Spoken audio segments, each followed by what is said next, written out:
Greetings and salutations, my beautiful people. And you know what? I feel as though it's been a bit too long since the last Caddy's Retrospectives! And so, for my next Caddy's Retrospectives! I've decided to cover the first 3 Spyro games because, you know, after all, these 3 here are some of my favourites. I got you. I've actually decided to do the first 3 Tekken games because I want to, so shut up. Anyway, for those of you who are new here, or don't listen to me, this little show that I have called Caddy's Retrospectives! Yes, thank you, they get the idea! Is a little show on my channel in which I take a quick look back at any first 3 of any video game franchise at all. Any single one. And why 3? Well, because, to be honest, I think that 3 is a perfectly rounded off number. Most games and their franchises can be summed up in trilogies anyway, and to be honest, I think that 3 consecutive weeks of the same subject talking about the same topic is enough for anyone. Even me. So enough crapula, let's dive straight into the first of a fantastic fighting franchise simply known as Tekken.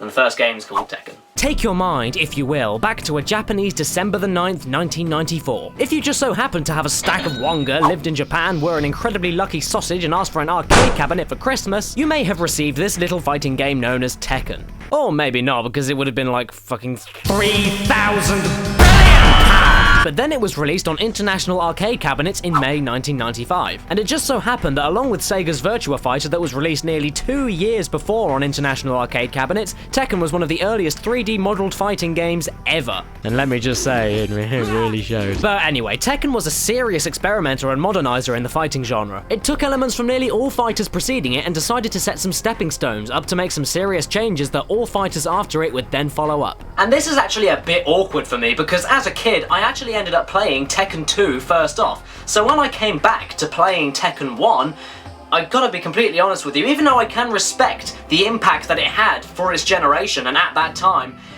this game is not one of my favourites. At all. But we'll divulge more into that later, so don't worry about that. Let's just get on with the story. Believe it or not, this is a fighting game with a plot.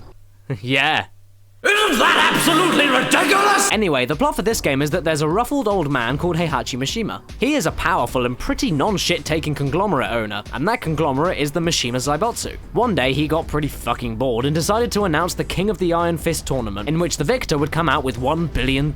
However, one competitor in this prestigious tournament is one by the name of Kazuya Mishima, and Kazuya is Heihachi's son of all things, who entered the tournament out of revenge. And why is he looking for cold-hearted revenge? Well, I'm gonna make a little reenactment for you guys, which perfectly sums up exactly what happened.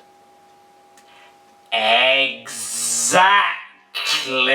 And this is because when Kazuya was 5 years old, Heihachi was really fucking pissed, and he said, "My son, I'm not particularly fond of you because you're a ponce, and I can't allow a ponce to run my very big important company when I die from death." And Kazuya said, And then with that, Heihachi had enough, and he threw him down the cliff. Okay, wait a second.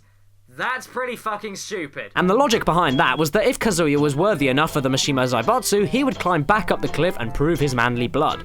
At 5 years old.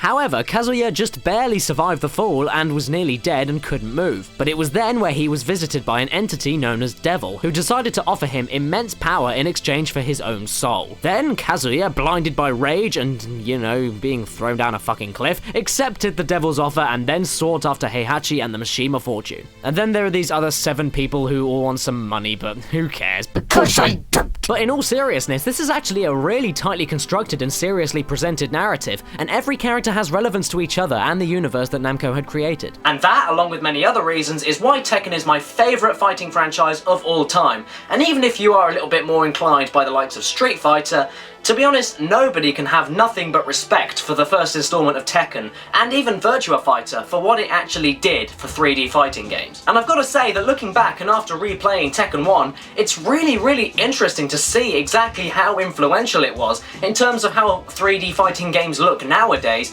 It's there's so much taken from that, and Virtua Fighter obviously, but just seeing it in its first original stages is really quite fascinating, despite how dated it is. But enough about that later, let's just get on with some more facts and shit. And then after not that long, Namco then decided that they wanted to port the successful arcade run onto home consoles. But unlike Sega porting Virtua Fighter onto the Saturn and the 32X, oh dear, they eventually decided to go with the new kid on the block and exclusively onto Sony's newest console, the PlayStation. Even though this game featured so many typical fighting game traits such as the multiple characters, backdrops and versus modes, Namco had decided to go ahead from the typical Street Fighter and Mortal Kombat shenanigans and thought that they'd go even further than what Sega had already started with the revolutionary Virtua Fighter. They experimented and innovated, and that was by using the same styled 3D rendered models battling it out in wide open and wide scoped environments, but by offering an entirely new technique of fighting controls. Because now, not only were the PlayStation's graphical technologies and visuals only slightly more advanced and prettier than Virtua Fighters, but instead of arrow combos and button presses corresponding to the strength of different attacks for each character, this time Namco had decided to implement each desired button to each specific limb of every character, almost kind of like Mortal Kombat. But unlike Mortal Kombat, this meant that Tekken became famous, or for some people infamous, for the huge amount of difficult yet insanely satisfying limbed combos. And these were intricate, smart, and all character-specific combos, providing some incredibly interesting and very different and dynamic battles. There were no amazing or terrible characters to pick. It all depended on how well that the player could use each given character and how many combos one could remember and strategize into every conflict. And that's one of the main reasons that I loved Tekken as a kid over the other fighters. The skill needed to play was the highest I'd ever come across, and it became the most rewarding for me due to the challenges that it presented to me. And when mastering these oh so different characters and all the combos and grabs that they included, the additional unlockable characters were even cooler for me, and even they all had specific special moves that you could fiddle with. There were even some tip-top secret characters to unlock by needs of special fighting requirements, such as not ever getting a continue in arcade mode.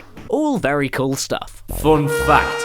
Did you know that on the PlayStation version of this game, before you start playing, you get a mini-game of the Namco classic Galaga? If you beat every stage of this mini-game without losing, go to the character select on arcade mode and hit start on Kazuya, and then you'll be awarded by being able to play as Devil Kazuya. Although, I'm not very good at this game and I can't do it, so here's a pretty picture of him.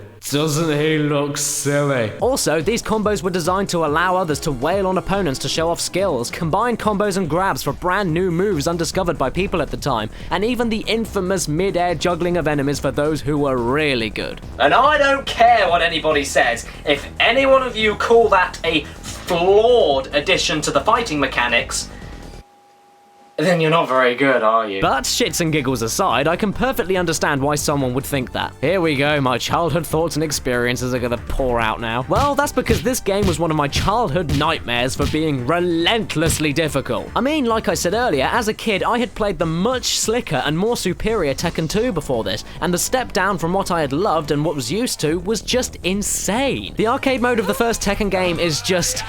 I don't know about you guys, but it's something that I seriously just can't do. I mean, while I was playing the game, everything for me was delayed, the computer players are too quick and too good, even on easy, the combos are too stiff for me compared to the smoothness of the second that I had played before, not to mention that I had known more combos from the second game which weren't included in the first game. You couldn't see a combo list regardless, and not only were the basic arcade fights tricky enough, but hey Hachi, fuck him.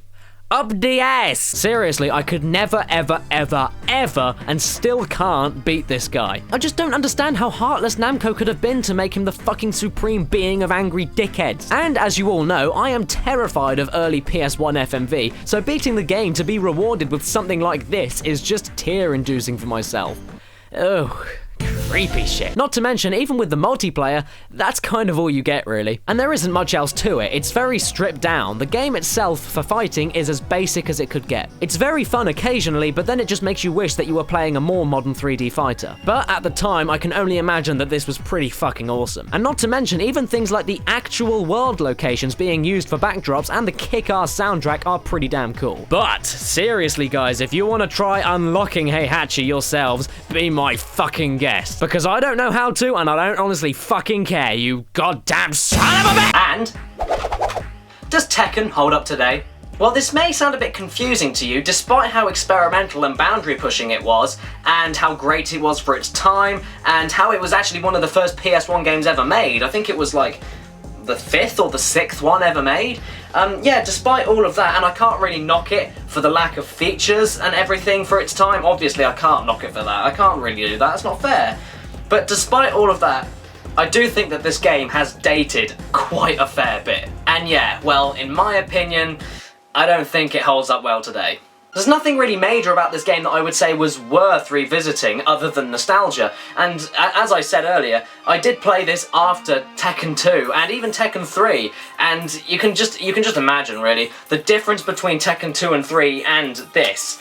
It's just gargantuan. And when you're playing this, it really does make you just wish that you were playing something a little bit more advanced, tweaked, and a little bit more evolved in terms of content and gameplay. And despite that I think it's immensely dated, don't get me wrong, it was quite a revolution and a critical success for 1995, and to be honest, I can completely understand why. Let's not forget that this is one of the earliest 3D fighters and the first of a long line of excellent fighting games, and seriously, for 1995, and for people putting their hopes into a brand new video game console from Sony, I couldn't hope for a better kickstart. It sowed the fighting seeds into rich soil very early on in the PS1's lifespan, and that is what people really need to give the credit to. But the question is, could Namco better the critical acclaim and revolutionize the fighting genre even further by the next installment?